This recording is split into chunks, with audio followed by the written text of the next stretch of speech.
ये जो पेपर है यूपी टेट 2020 का आया हुआ क्वेश्चन है और हम आज यूपी टेट 2020 का मैथ का पूरा ही पेपर सॉल्व करेंगे। ठीक है, तो आपके सामने ये क्वेश्चन है कि एक पाइथागोरस त्रिक ज्ञात कीजिए जिसकी सबसे छोटी संख्या 8 है। जिसमें आपके सामने ऑप्शन है 6, 8, 10, 8, 9, 10, 8, 64, 512, 8, 15, 17। सबसे पहले आपको ये पता होना चाहिए कि पाइथागोरस त्रिक होती क्या है, ये कहाँ यूज होती है। पाइथागोरस त्रिक या पाइथागोरस प्रमेय ये आपने हाई स्कूल में पढ़ी होगी, जो समकोण त्रिभुज में प्रयोग की जाती है। इसमें क्या होता है कि दो छोटी भुजाओं का स्क्वायर बड़ी भुजा के वर्ग के बराबर होता है। तो ऐसे कौन सा इसमें ऑप्शन है जो जिसकी सबसे छोटी संख्या 8 है। देखो पाइथागोरस त्रिक तो ये वाला भी है 6, 8, 10, ठीक है, और 8, 15, 17 है। लेकिन क्या 6, 8, 10 में सबसे छोटी संख्या, सबसे छोटी भुजा जो है 8 है? नहीं, सबसे छोटी भुजा क्या है? 6। तो सबसे इस वाले क्वेश्चन में सबसे छोटी भुजा वाला कौन सा क्वेश्चन हो जाए, ऑप्शन बन जाएगा? 8, 15, 17। ये किस में यूज होता है? ये यूज होता है समकोण त्रिभुज में। समकोण त्रिभुज का सबसे पहली प्रॉपर्टी क्या होती है कि ये जो होता है ये 90 डिग्री बनाता है अपनी परपेंडिकुलर के साथ। परपेंडिकुलर बेस और परपेंडिकुलर बेस और हाइपोटेनियस। सबसे बड़ी भुजा कौन सी हो जाएगी? हाइपोटेनियस। इस ऑप्शन के अनुसार ये 17 और ये परपेंडिकुलर 8, बेस कितना हो जाएगा? 15। यानी 8 का स्क्वायर प्लस 15 का स्क्वायर बराबर होगा किसके? 17 स्क्वायर के बराबर। ठीक, ये वाला हो जाएगा। और इसमें ये वाला भी कंडीशन हो सकती है 6, 8, 10, यानी 6 का स्क्वायर प्लस 8 का स्क्वायर बराबर 10 का स्क्वायर। लेकिन आपसे पूछ रहा है इसमें से वह वाले ऑप्शन बताइए जो सबसे छोटी संख्या जिसकी सबसे छोटी भुजा क्या है? 8। तो इसमें ही सबसे छोटी भुजा की सबसे छोटी भुजा क्या है? 8। फिर उसके बाद 15, 17। इसमें सबसे छोटी भुजा क्या है? 6। इसलिए ये वाला नहीं होगा। एक बार आप लोग देख लीजिए। ठीक,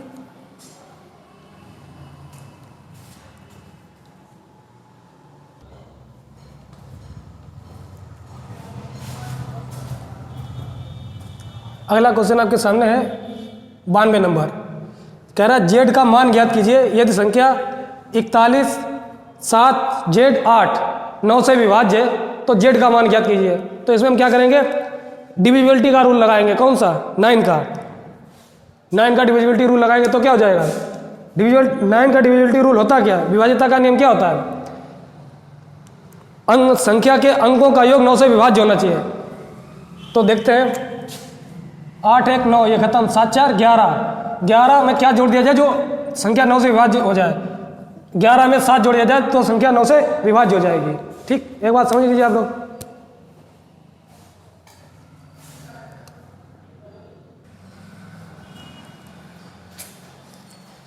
क्वेश्चन नंबर 93 आपके सामने, एक बार से पढ़ लेते हैं। यदि 2160 बराबर 2 की पावर a इंटू 3 की पावर b इंटू 5 की पावर c हो तो 3 की पावर a इंटू 2 की इनवर्स b इंटू 5 की इनवर्स c का मान ज्ञात कीजिए। तो आपको इसमें क्या करना है? 2160 का फैक्टराइजेशन करना है, फैक्टर करना है। ठीक, गुणनखंड करना है। तो करेंगे 2160 का फैक्टर कर लेते हैं। 2 से काट देते हैं। 2 × 2 8, 0, 5, 4, 0, 2 से 2 7, 0, 2 से 3 5, 3 से करते हैं 4, 5, 3 से डिवाइड करते हैं 1, 5, 3 से डिवाइड करते हैं 5, 1। यानी 2 की पावर a इंटू 3 की पावर b इंटू 5 की पावर c। 2 की पावर a कितना हो जाएगा? 1, 2, 3, 4 इंटू 3 की पावर 1, 2, 3, 5 की पावर कितनी है? 1। कंपेरिजन करवा देंगे। a बराबर 4, b बराबर 3, c बराबर 1। आपसे पूछ रहा है 3 की पावर a इंटू 2 की पावर माइनस b इंटू 5 की पावर माइनस c। 3 की पावर a 4 इंटू 2 की पावर -3 इंटू 5 की पावर -1 करवा देंगे। 3 की पावर 4 कितना हो जाएगा 81, और ये इन्वर्स है तो इन्वर्स बटे में आ जाएगा। 3 की पावर 2 की पावर 3 कितनी होती है 8, ये कितना 5 की पावर 1/5, 8 पंच 40, 8 पंच 40, ऊपर ऊपर गुणा नीचे नीचे 81/40। कौन सा ऑप्शन? A option. देखिए आपको समझ में आएगा।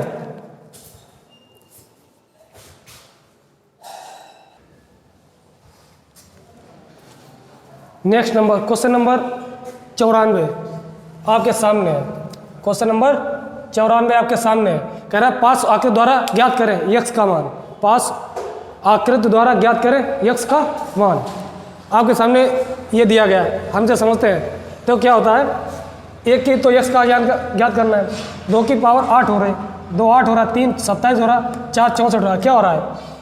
यानी क्यूब की बात हो रहा है। 1 का पावर क्यूब, 1 का घन 1, 2 का घन 8, 3 का घन 27, 4 का घन 64। 1 का क्यूब 1 होना चाहिए, 2 का क्यूब 8 होना चाहिए, 3 का क्यूब 27 होना चाहिए, 4 का क्यूब 64 होना चाहिए, और वो है भी। तो 1 का क्यूब कितना हो जाएगा? x बराबर 1। Option number D. उम्मीद है आप लोगों को समझ में आएगा।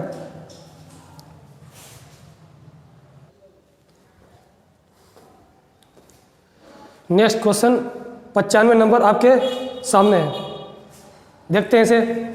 ये भाषा से संबंधित है। कह रहा है किसी बंटन का बहुलक ज्ञात किया जा सकता है से अधिक संचयी बारंबारता वक्र द्वारा, आवृत्ति बहुभुज द्वारा, आयत चित्र द्वारा, से कम संचयी बारंबारता वक्र द्वारा। देखो क्या होता है, हमने हाई स्कूल में हमने क्या, हम सब लोगों ने, जिन्होंने भी हाई स्कूल में मैथ ली होगी, वो लोगों ने, केवल उन्हीं लोगों ने, तो उन्हीं लोगों ने क्या, केंद्रीय माप की प्रवृत्ति हाई स्कूल में एक चैप्टर है, पार्ट है मैथ में, गणित में, उसमें आता तो अब बारंबारता कैसे निकाली जाती है, उसमें ग्राफ बनाया जाता है। और ग्राफ कैसा, ग्राफ नहीं बनाया जाता, एक चार्ट बनाया जाता है। वो चार्ट कैसा बनता है? आयत के रूप में। तो उसमें कौन सा ऑप्शन हो जाएगा? आयत के रूप में, आयत चित्र द्वारा।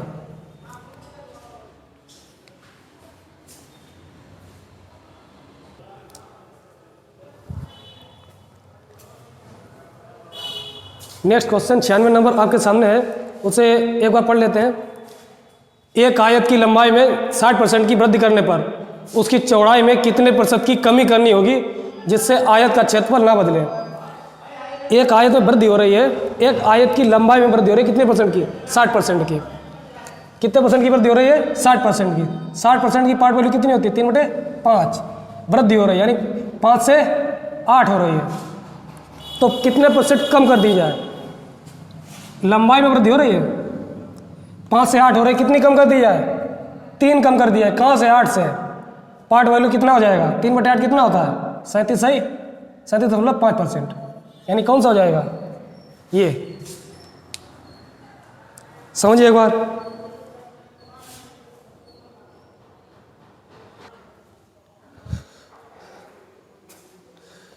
नेक्स्ट क्वेश्चन 97 नंबर आपके सामने है। कह रहा है एक घन का आयतन संख्यात्मक रूप से उसकी भुजाओं की लंबाई के योग के बराबर है। घन का संपूर्ण पृष्ठीय क्षेत्रफल वर्ग इकाई में क्या होगा? तो इसके लिए सबसे पहले तो हमें क्या करना पड़ेगा? घन का आयतन और घन के संपूर्ण पृष्ठीय क्षेत्रफल का जो फार्मूला या सूत्र जो होता है वो हमें पता होना चाहिए। तो हम क्या करते हैं, सबसे पहले घन का आयतन बनाते, एक घन बनाते हैं। घन कैसा होता है? आपने बचपन में लूडो तो खेला होगा, बचपन में लूडो तो खेला ही होगा। हम लूडो को बनाते हैं, लूडो के पासे को बनाते हैं, लूडो के पासे को बनाते हैं।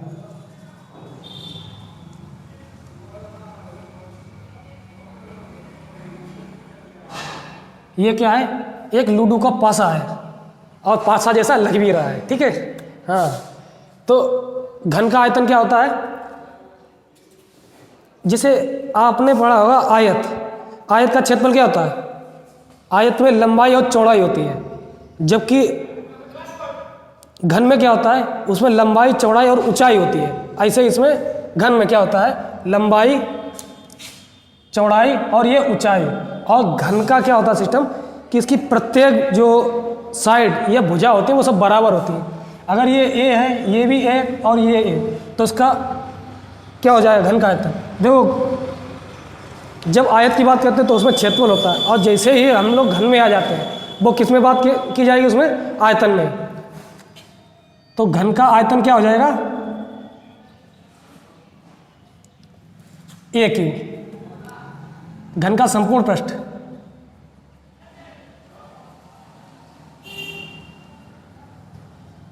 क्या हो जाता है? सभी भुजाओं का स्क्वायर। सभी भुजाओं का स्क्वायर उन्हें जोड़ दो तो क्या कितने बार हो जाएगा? 6 बार। और उससे सभी को जोड़ दें तो कितना बन जाएगा? 6a²। ठीक, अब हमें ये निकालना है। हमें क्या निकालना है? ये निकालना है। तो हमें सबसे पहले कह रहा है घन का आयतन संख्यात्मक रूप से उसकी भुजाओं की लंबाई के योग के बराबर है। तो क्या करें? घन की सभी भुजाएं कितनी है? देखो ऊपर कितनी बन जाएंगी? 4, नीचे 4 बन जाएगी, और साइड में कितनी बन जाएगी? 4, यानी कितनी बन जाएगी? 12। 4 नीचे 4 ऊपर, और इधर बना के कितना बन जाएगा? 12। यानी घन का आयतन कितना है? इसे बराबर कर देंगे भुजाओं की लंबाई के योग के बराबर, तो कितना बन जाएगा? 12a। तो इसे क्या लिख सकते हैं? a गुणे a इंटू a बराबर 12 गुणे a से a कटाए, a² बराबर क्या हो सकता है? 12। a बराबर a² बराबर 12। इसमें a² हमें पता है कितने है? 12, और इसमें 6 का गुणा करवा दें, 12 छंग 72। और यही तो पूछ रहा है, कौन सा ऑप्शन हो जाएगा? 72। देख लीजिए एक बार।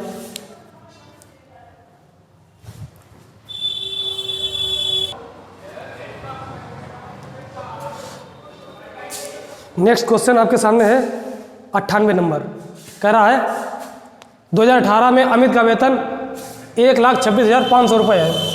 वर्ष 2016 से उसका वेतन प्रतिवर्ष क्रमशः 10% व 15% बढ़कर 2018 के वेतन तक पहुंच गया। वर्ष 2016 में उसका वेतन कितना था? तो क्या करेंगे? 2016 से बढ़ा है, यहाँ पे 2016 कितने परसेंट की वृद्धि हुई? 10% की। पार्ट वैल्यू कितनी हो जाएगी? 1/10। 10 से कितना हुआ? 11।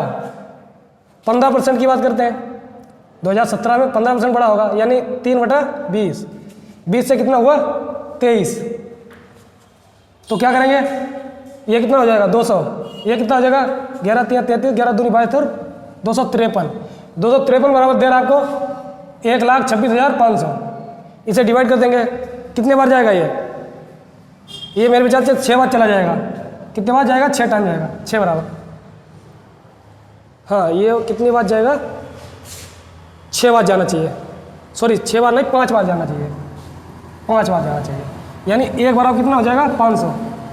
तो 200 बराबर निकालना है, 200 में 500 गुणा करवा दो तो कितना हो जाएगा?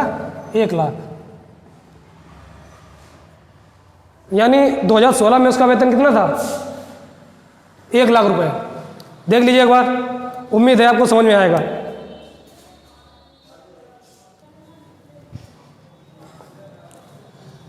नेक्स्ट क्वेश्चन आपके सामने है कौन सा? 99 मतलब 99। कह रहा है दो संख्याओं का महत्तम समावर्तक 6 तथा लघुत्तम समावर्तक 432 है। यदि एक संख्या 48 है तो दूसरी संख्या क्या है? क्या करेंगे? इसे हम निकाल सकते हैं कैसे? दो संख्याओं का एक फॉर्मूला होता है कि पहली संख्या और दूसरी संख्या और मासा गुणे लासा, यानी ये फॉर्मूला होता है कौन सा? पहली संख्या गुणे दूसरी संख्या बराबर लासा गुणे मासा। लासा गुणे मासा। पहली संख्या क्या है इसमें? 48। दूसरी संख्या में ज्ञात करनी है, दूसरी संख्या में ज्ञात करनी है। लासा क्या है इसमें? 432। और मासा क्या है इसमें? 48। सॉरी 6 से डिवाइड कर देंगे कितना आ जाएगा? 6 × 48, 8 × 5 = 40 और 8 × 4 = 32, यानी 54। आपका आंसर क्या आ जाएगा? 54।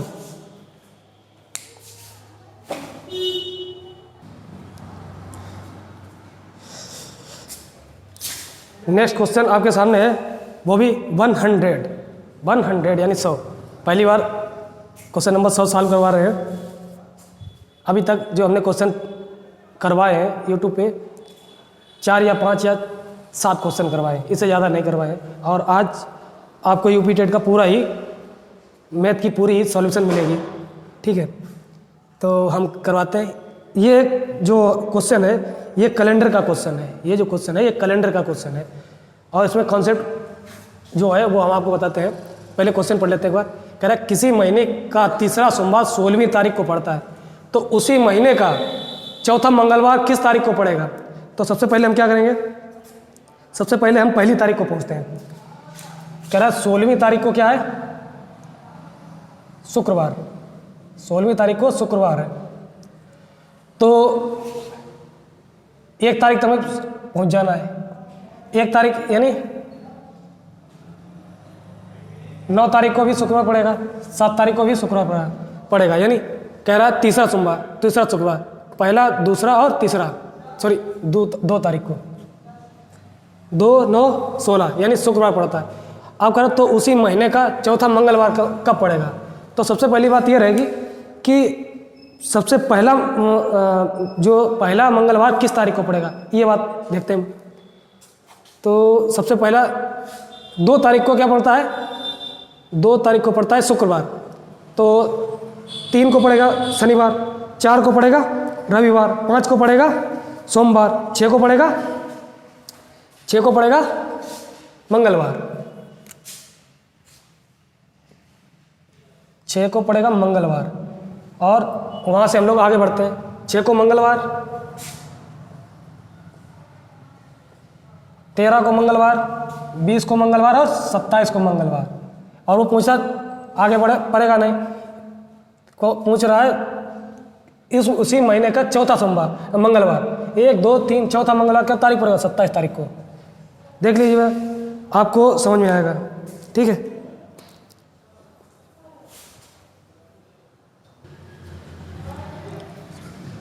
नेक्स्ट क्वेश्चन आपके सामने है 101। इसमें एक आयत का क्षेत्रफल पूछा गया है, इसमें एक आयत का क्षेत्रफल पूछा है। इसमें आपको क्या दिया गया है, आयत का परिमाप दिया गया और आयत का विकर्ण दिया गया।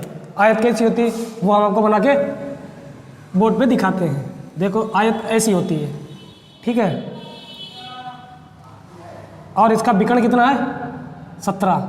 अभी हमने जब क्वेश्चन नंबर 91 किया था तो उसमें एक ट्रिपलेट की बात हुई थी, 8, 15, 17। इसका विकर्ण अगर 17 है तो इसकी भुजाएं क्या हो जाएंगी, 15 और 8।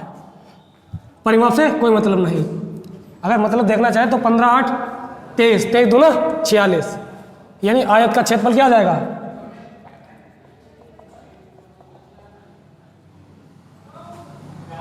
लंबाई गुणे चौड़ाई कितना हो जाएगा, 15 गुणे 8, 15 8 120 मीटर स्क्वायर। ठीक है, देखिए आपको समझ में आएगा।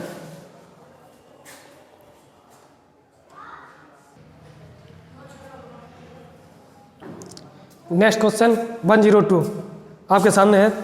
कह रहा है 2 की इनवर्स कोष्टक में, फिर कोष्टक में इनवर्स 1 लगाए, तो इसे तोड़ते हैं। 2 की इनवर्स 1 को तोड़ेंगे सबसे पहले छोटे वाले को, तो ये क्या बन जाएगा 1/2, और ये भी अंदर दिया गया है 1 माइनस इनवर्स 1, तो ये क्या हो जाएगा, अब ये नीचे गया था अब ऊपर आ जाएगा, 2 बच आ गया। तो कह रहा है सबसे पहला ऑप्शन देखते हैं, कंडीशन 2 अभाज्य संख्या, 2 एक अभाज्य संख्या है, यानी 2 ये वाला ऑप्शन सही है। फिर कह रहा है 2 एक सम संख्या, 2 एक सम संख्या भी है, यानी 2 एक सम संख्या भी है। और उसके बाद कह रहा है कि 2 का गुणक है, बिल्कुल सही बात है, 2 का गुणक है। और चौथा कह रहा है 2 विषम संख्या, 2 कहाँ विषम संख्या, विषम संख्या क्या होती है, जो संख्याएं 2 से विभाज्य ना हो, या जिनका इकाई अंक 0, 2, 4, 6, 8 ना हो, वो संख्या क्या होती है, विषम संख्या। तो कौन सा ऑप्शन हो जाएगा, 2, 3, 4, option number D.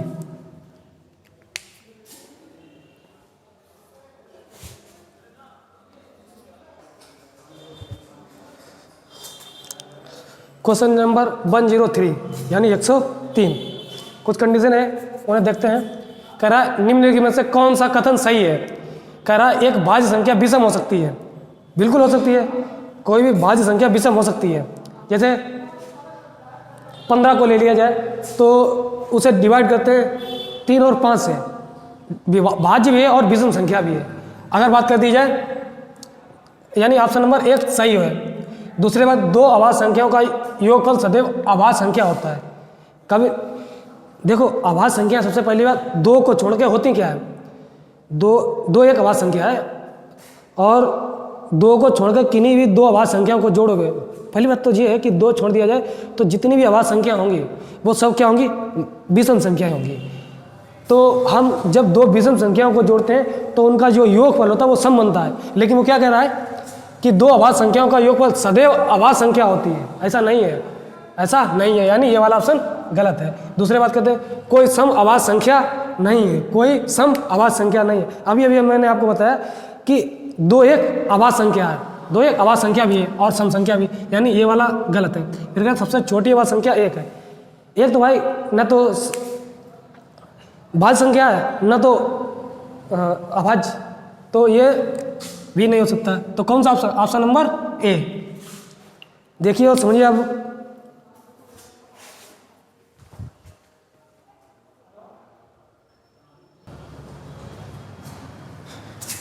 Next question 104 104 आपके सामने है। कह रहा है एक बहुभुज के अंतः एवं बाह्य कोणों का अंतर 60 डिग्री है तो बहुभुज में भुजाओं की संख्या होगी। तो सबसे पहली बात तो यह है कि बहुभुज के प्रत्येक अंतःकोण कौन सा होता है, क्या होता है, बहुभुज का प्रत्येक अंतःकोण, प्रत्येक अंतःकोण क्या होता है, n-2 इंटू 180/n। ठीक, और उसके बाद बात करते हैं बाह्य कोण, सॉरी बहुभुज का प्रत्येक बाह्य कोण क्या हो जाएगा, n/2 सॉरी 360 माइनस बटे n। ठीक, तो क्या होगा, और वो कह रहा है अंतः एवं बाह्य कोणों का अंतर, अंतः एवं बाह्य, अंदर का कोण देखो होता क्या है, जैसे बात कर लीजिए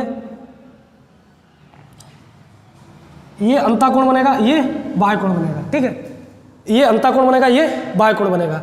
इनके बीच का जो अंतर वो कितना है, 60 डिग्री। तो अंतःकोण माइनस क्या हो जाएगा, 180/n माइनस 360/n बराबर कितना है, 60 डिग्री।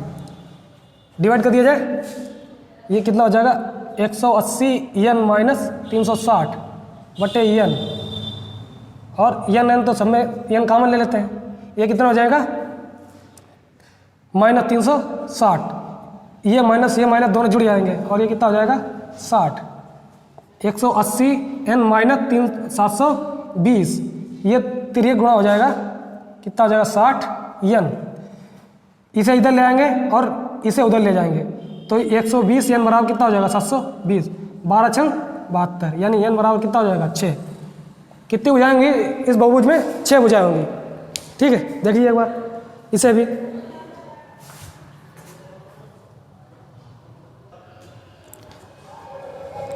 नेक्स्ट क्वेश्चन आपके सामने है 105। कह रहा है एक सरल रेखा पर स्थित बिंदुओं की संख्या होती है। एक सरल रेखा क्या होती है, सीधी रेखा। ठीक, इसमें कोई बिंदु है, उससे कितनी भी रेखाएं खींची जा सकती हैं, कितनी भी रेखाएं खींची जा सकती हैं, मतलब असंख्य। क्या हो जाएगा, असंख्य।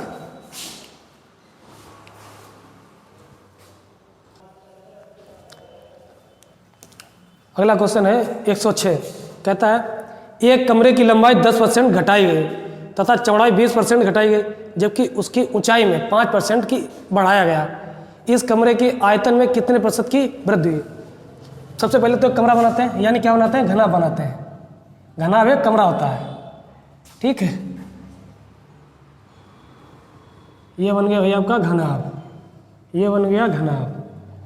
ठीक, इसमें क्या आ रहा है, लंबाई में 10% की कमी, चौड़ाई में 20% की कमी और ऊंचाई में 5% की वृद्धि। तो ऊंचाई में कितने % की कमी हो रही है, 10 से 9, 1/10 होगा ना, 1/5 और 1/20। 10 से 9 हो रहा है, 5 से 4 हो रहा है और 20 से 21 हो रहा है। 4 से डिवाइड करते हैं इसे, कितना होगा, 4 पंचे 20, 5 25 यानी 250। कितना हो जाएगा ये, 250 हो जाएगा और ये 189 हो जाएगा। पहले 250 था, अब कितना रह गया, 189। कितने की कमी आ गई इसमें, कितने की कमी आ गई, 61 की। 61 की कहाँ से, 250 से, कहाँ से, 250 से। ठीक, तो करते हैं 25 चक्कू 100, 4 एकम 4, 4 चक्कू 4 छंग 24 और ये 0 है, दशमलव लगाते हैं, कितना आ जाएगा, 24.4%। कौन सा, ऑप्शन नंबर ए।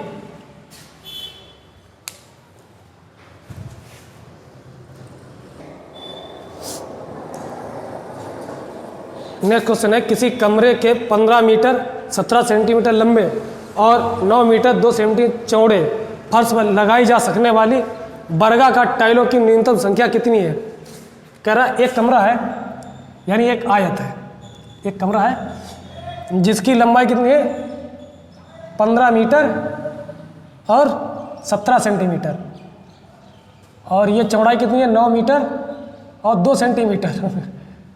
ठीक, इसमें इस कमरे में कितने टाइल लगाए जा सकते हैं आप, वो भी वर्गाकार होने चाहिए, वो भी वर्गाकार होने चाहिए। इनकी वर्गाकार क्या होता है, जिसमें जिसकी चारों भुजाएं क्या हो, समान हो। तो क्या करते हैं, सबसे पहली बात तो ये 15 मीटर 17 सेंटीमीटर सभी को सेंटीमीटर में चेंज करते हैं, तो क्या हो जाएगा, 1517 सेंटीमीटर। ये क्या बन जाएगा, 902 सेंटीमीटर। ठीक, तो सबसे पहली बात रहेगी कि हम इसका क्या ज्ञात करें, इसका ज्ञात करते हैं हम पहले एलसीएम। एलसीएम इसलिए ज्ञात करेंगे कि हमें उन ऐसी भुजाएं लेना कि दोनों भुजाएं जो हैं उससे कॉन्ट्राडिक्ट हो। ठीक, तो क्या करेंगे, 902 और 1517 का हम एलसीएम ज्ञात करते हैं।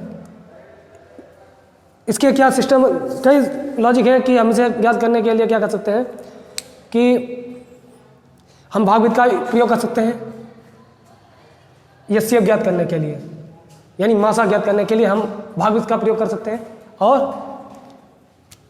और भी कई तरीके अपना सकते हैं। हम भागवित का प्रयोग करते हैं। इसमें कितनी बार जाएगा, एक बार, कितना बच गया, 5 1 6 902, कितनी बार गया, एक बार, 6 1 5, कितना बच गया, 7 8 और 2, कितना बच गया, 2 बचेगा। उसके बाद 6 15, कितनी बार जाएगा, कितनी बार जाएगा, 2 ही बार जाएगा। 7 5, 3 बार नहीं जाएगा, 2 बार जाएगा। कितना बच गया, 1 4 287, कितनी बार जाएगा, 7 बार जाएगा। भाग में जहाँ से पूरी तरह डिवाइड हो जाता है वही हमारा क्या हो जाता है, एचसीएफ हो जाता है, वही हमारा क्या हो जाता है, एचसीएफ, यानी 41 एचसीएफ है। तो हम क्या करते हैं, सबसे पहले इस आयत का क्षेत्रफल ज्ञात करते हैं, इस आयत का क्षेत्रफल ज्ञात करते हैं। आयत का क्षेत्रफल ज्ञात करने के लिए क्या करेंगे, लंबाई गुणे चौड़ाई। लंबाई कितनी है, 1517 गुणे चौड़ाई कितनी है, 902। ठीक, तो कह रहा है इसमें लगाए जा सकने वाले बर्गर टाइल कितने होते हैं, और हमने बर्गर टाइल में एक उसकी भुजा निकाली, कितनी उसकी क्या नाम, वर्ग की एक भुजा 41, और इसका स्क्वायर क्या था, 41। कितने टाइल लगाए जाते हैं, हम कहते हैं x टाइल लगाए जा सकते हैं। डिवाइड कर देंगे, एक 3 बार जाएगा, 3 बार जाएगा, 3 और क्या बच जाएगा, 3 3 12,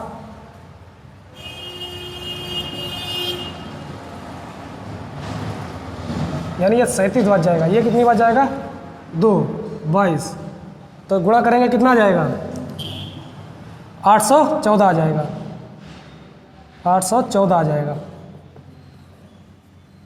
क्वेश्चन नंबर 17, ये ऑप्शन नंबर बी।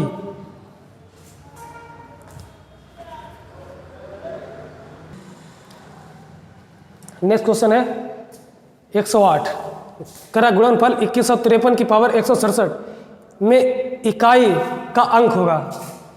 इकाई अंक ज्ञात करना, देखो इकाई अंक ज्ञात करने के लिए हमें इकाई के अंक पे ही डिपेंड रहना पड़ता है। इसमें इकाई अंक बचा तो हम इसे किसे उठा लेंगे, 3 को, 3 की पावर 167। इसे हम 4 से डिवाइड करते हैं, कितनी बार जाएगा, 4 चक्कू 16, 4 का 4, यानी 3 की पावर कितना शेष बच रहा है, 3, 3 की पावर कितना आ जाएगा, 3, कितना होता है 27, इकाई अंक बच रहा है 7, यानी क्या हो जाएगा ऑप्शन नंबर ए। ये क्यों होता है आप देखिए इसे।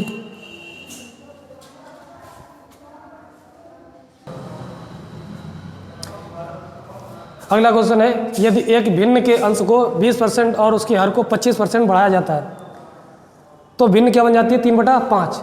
कह रहा मूल भिन्न ज्ञात कीजिए।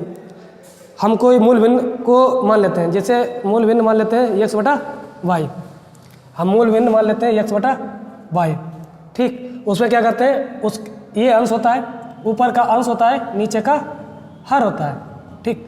अंश में कितने परसेंट की वृद्धि कर देते हैं, 20%, यानी कितना हो गया 120। हर में कितने परसेंट की वृद्धि हुई है, 25%, यानी कितना हो गया 125। जब ये हो जाता है तो उसके बाद भिन्न क्या बन जाती है, 3/5।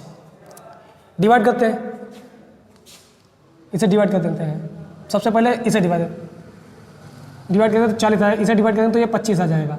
अब 5 से डिवाइड कर देते हैं, 5 में 25, 5 8 40, 3 गुणा कर देते हैं, ये इधर चला जाएगा, ये इधर चला जाएगा, यानी x/y क्या आ जाएगा, 5/8, 5/8, यानी कौन सा ऑप्शन, ये वाला।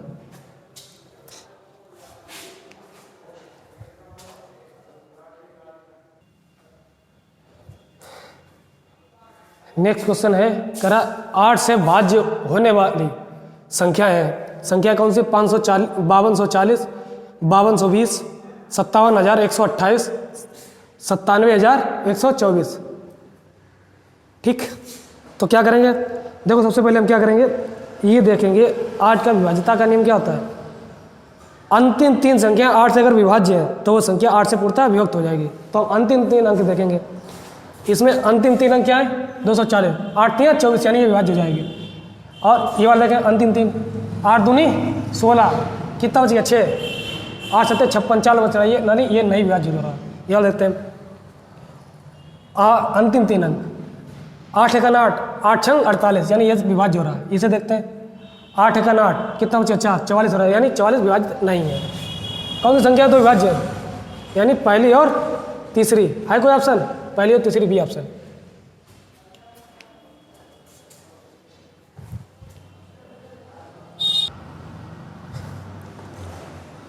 नेक्स्ट क्वेश्चन आपके सामने है, करा एक त्रिभुजाकार प्रिज्म में कितने शीर्ष होते हैं। सबसे पहला एक प्रिज्म बनाया गया वो त्रिभुज के आकार में, उसका आकार कैसा है, त्रिभुजाकार। ये एक प्रिज्म है और प्रिज्म क्या बनेगा, इसके ऊपर बनेगा। ये जो त्रिभुज है ये कैसा होगा, कोई चीज़ ऐसी रखी होगी, ठीक, और उसके ऊपर त्रिभुज रखा जाएगा, वो त्रिभुजाकार होगा, ठीक है, ऐसा रखा होगा कोई चीज़। तो ये वाला जो आकार है, ये मतलब 3 तो नीचे होंगे उसके और 3 ऊपर होंगे, यानी कितने हो जाएंगे 6।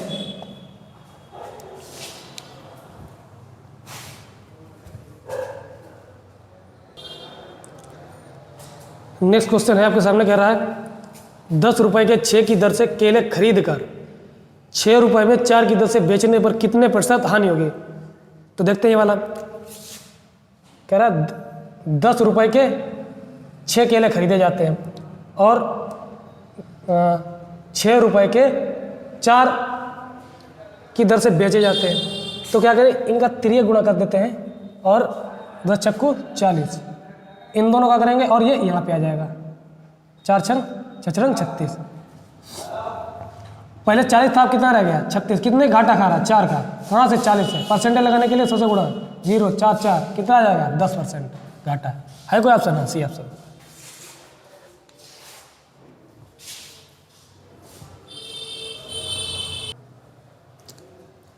नेक्स्ट क्वेश्चन आपके सामने है, कह रहे रिक्त स्थान के लिए कौन कौन से विकल्प सही है।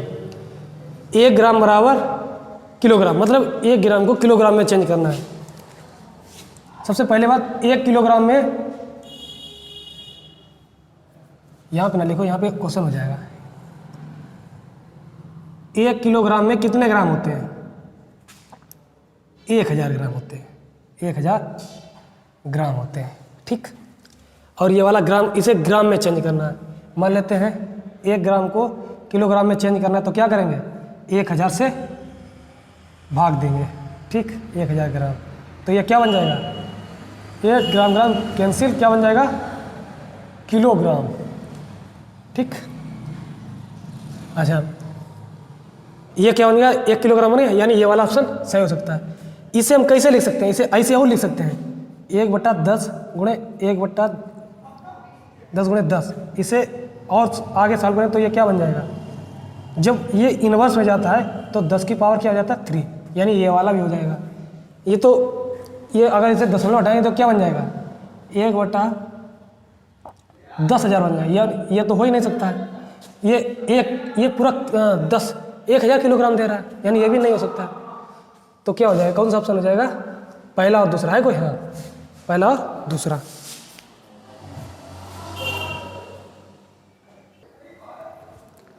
नेक्स्ट क्वेश्चन है 0.01 की स्क्वायर को प्रतिशत के रूप में चेंज करने पर। अच्छा, इसके ऑप्शन तो लिखे ही नहीं, कोई दिक्कत नहीं, तो इसे सॉल्व करते हैं। 0.01 का स्क्वायर करेंगे तो क्या हो जाएगा, 0.01 इंटू 0.01, दशमलव हटाए कितना नीचे आ जाएगा, 100, कितना हो जाएगा, 100, यानी हम इन दोनों जीरो को हटा सकते हैं क्योंकि इनका कोई महत्व नहीं रहा। और देखो, परसेंटेज प्रतिशत का चिन्ह हटाने